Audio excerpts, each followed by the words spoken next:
Hey, welcome to another episode of the Halftime Mike podcast. I've been going back and forth with a number of clients and a blogger.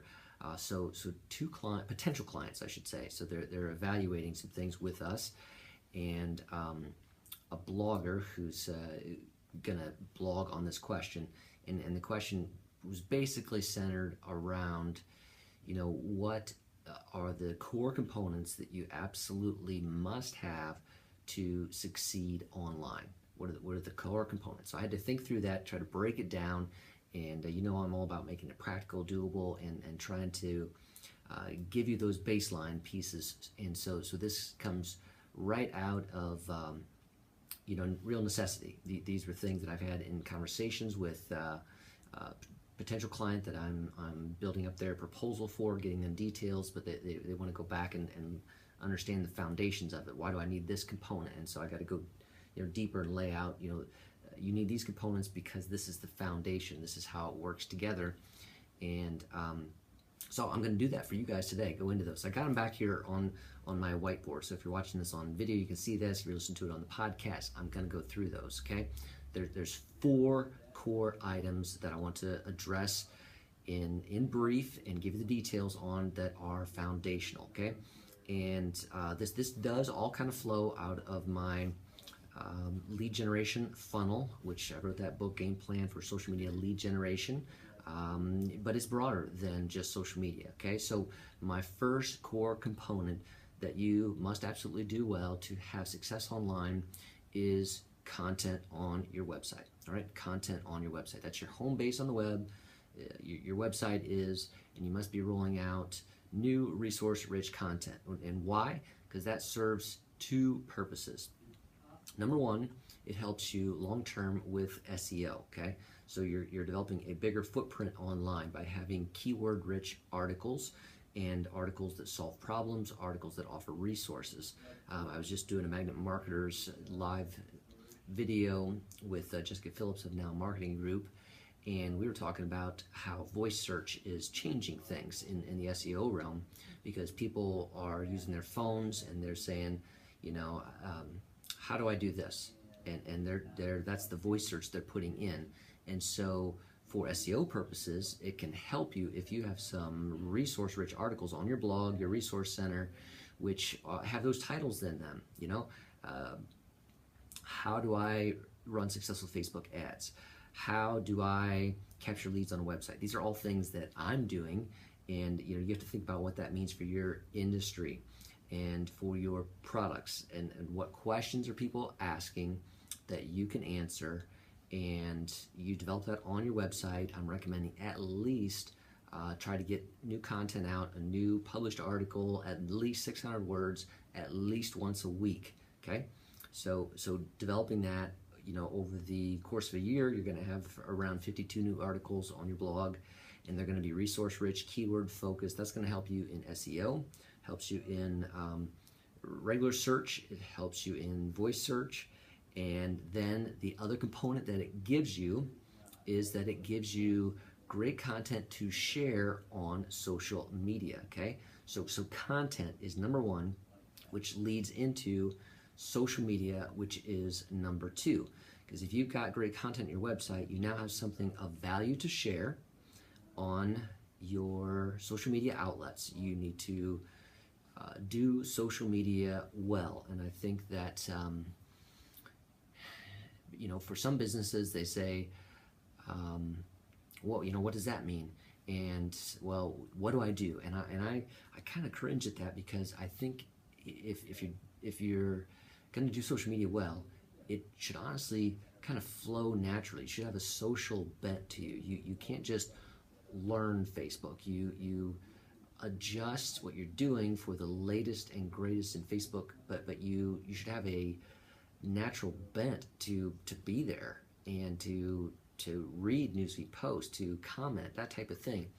You can't just be a lurker and expect to do well with social media marketing. Social media is where people are spending time. You want to spend time there with them. And think of social media in terms of a funnel. You need to attract and engage the right type of audience. by sharing resource-rich content. Some of that is going to be yours, which you got from your website. Some of that's going to be others. It's helpful things. It is a social media network, so should be some things that are social, that are fun, that don't have to do with your products, that type of thing, and that they can be inspirational and that are relevant to what's happening in the world, the U.S.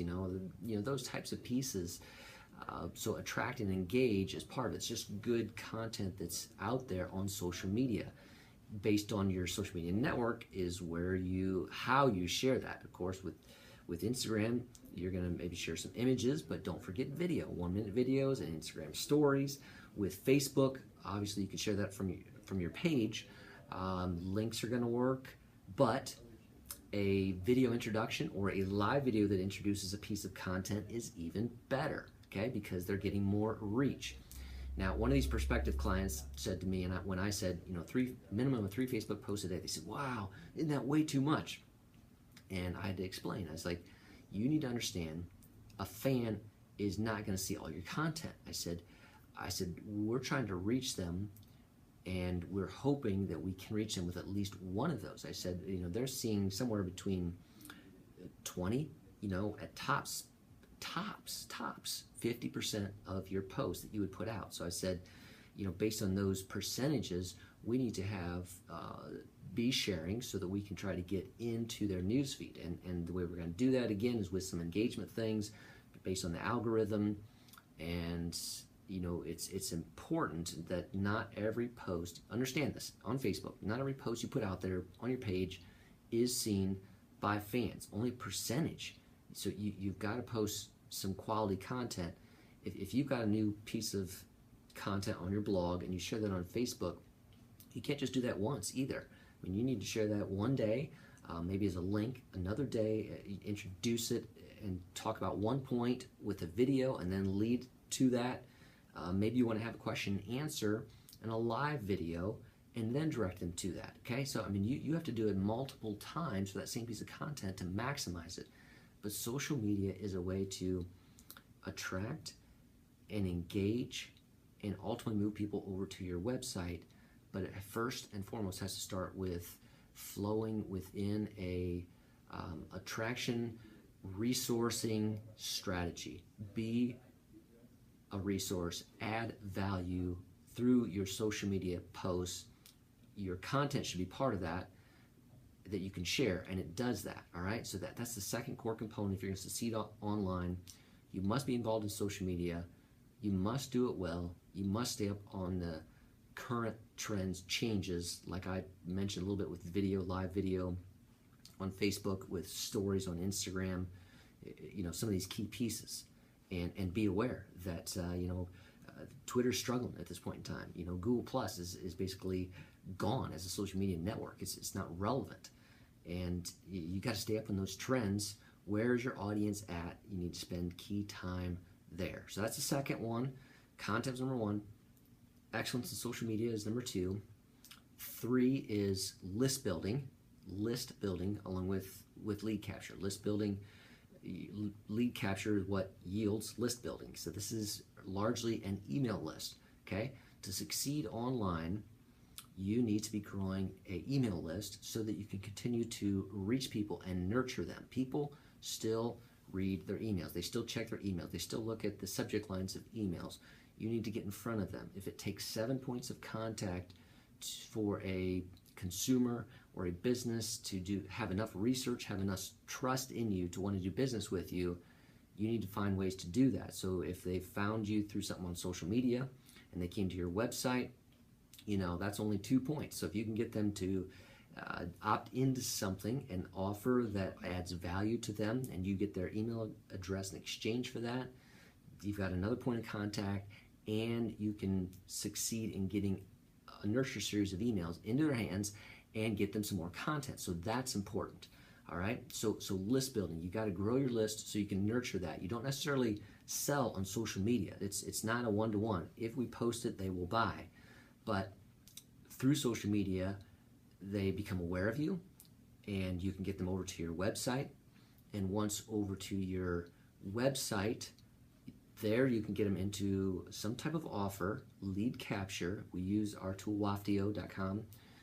for the pop-up boxes to offer an ebook. I do the ebook. I do things like that. So for you, it might be some video access, some ebook access, some business to consumer might be a discount code. Those types of things. Something that's enough value that they want to give you their name and email address to opt in and join, get that resource and opt into your list. So list building is critical because you build trust through the emails, and that's where offers can take place that can lead to a sale. So sales doesn't necessarily happen in social media, but it can happen through the email nurture trail. So it's important for your success online to have list building as a key component, and that's primarily going to be done with a lead capture strategy on your website.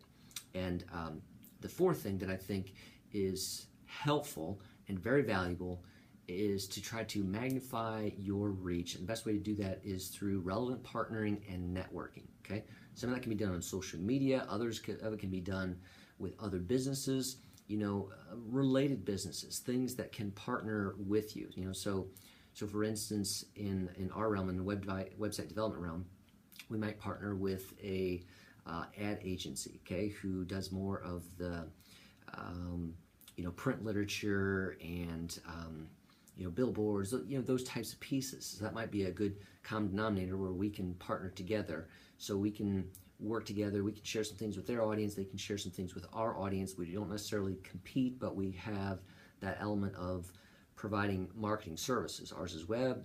Theirs is print, and you collaborate that way. Obviously, I just talked about being on with Magnet Marketers in a live video with Jessica Phillips. We partner that way. I mean, she heads up Now Marketing Group. I head up Digital Hill. We have our own pieces that we work at, but we collaborate together on that, and it amplifies our voice. She shares those things on her social media networks. I share them on mine. Our audiences understand each other and can cross over. So the networking, the partnering, on social media, it's about offering help and value. People ask questions, you can answer them if you can. You can be part of Facebook groups where you can add value, LinkedIn groups where you can add value. That's networking, that's partnering, that's expanding your reach. Think of it as the local Chamber of Commerce meetups, but done virtually, online. That helps you tie into other people's networks and serve each other. Now, you can't just do that for self-serving purposes. You can't just be a leech and latch on to others. You need to be ready to add value back. So that's critical in this whole thing is giving. Go at it with a giving mindset. But these are the four critical components, and again, I dive into them deeper in my book, Game Plan for Social Media Lead Generation. But content is critical. Think through that. What are you doing now to get out resource-rich content? How are you answering questions that are common to your business, your industry, things that people are having questions about that you can write blog article, resource-rich articles about? And then on social media, how can you amplify that? How can you be involved in social media? How can your business be social? And today's social media, it really means taking a look at doing some video or live video. I mean, it's just critical. And we've seen, be aware that Facebook has evolved and that they're leading edge now with their live video and the way their algorithm works to favor that in the newsfeed. You want the most fans to see your content, use video and live video. But introduce your content that's on your website, take them back there, talk about it, okay? Instagram has really changed in the past year, and they're huge into video, live video as well. Of course, there's Periscope, there's Snapchat. If your audience is there, be aware of those, okay? Mine necessarily isn't as much, so I'm not keen on those. I'm about spending time wisely. Where is the biggest bang for my buck? Where can I engage, have conversations on social media, all right? And then obviously you get them back to your website. What is your list building strategy? What is your lead capture strategy? That's huge. And then how can you amplify? How can you partner with others? Maybe through webinars, maybe through Instagram takeovers, maybe through joint live videos where you interview each other, that you reach each other's audience and draw each other back to each other's content so that more people are exposed to your content. I was just recently named a top 10 social media blog by Social Media Examiner. Thrilled to do that, thrilled to be a part of that, to make that, you know, final list of the top 10 blogs in a, you know, a business, a blog that serves people internationally, you know, Social Media Examiner, and to have the folks there. Marcus Sheridan was on that crew, and Heidi Cohen was on the panelist crew. You know, there's some other great names there that I made the list, but what's happening out of that ultimately is that networking, that partnering, that being a part of that circle is drawing more traffic to my site. Obviously, that when they say, hey, this guy is doing, you know, some great content, go over there. You know, they are networking with me, and of course I've got their badge now on my site that says I have a top 10 blog. I'm sending traffic their way, but they're getting more people to me now by me achieving that. The only reason I achieved that was because I had great content rolled out on my blog on a regular basis, and, you know, was active in social media in trying to amplify that and engage around it. I've got the list building, the lead capture tools on my website as well, so I can add, and it's been growing. These people are coming over. My list has been jumping up after being named a top 10 blog. So this works, folks. This is how you do it. Those are the 4 key components. I want to outline those because I'm getting those questions. If those are relevant questions for a few, it's got to be for more of you. There they are. This is Mike. Come on over, MikeGingerich.com. Read more. Take care. Over and out.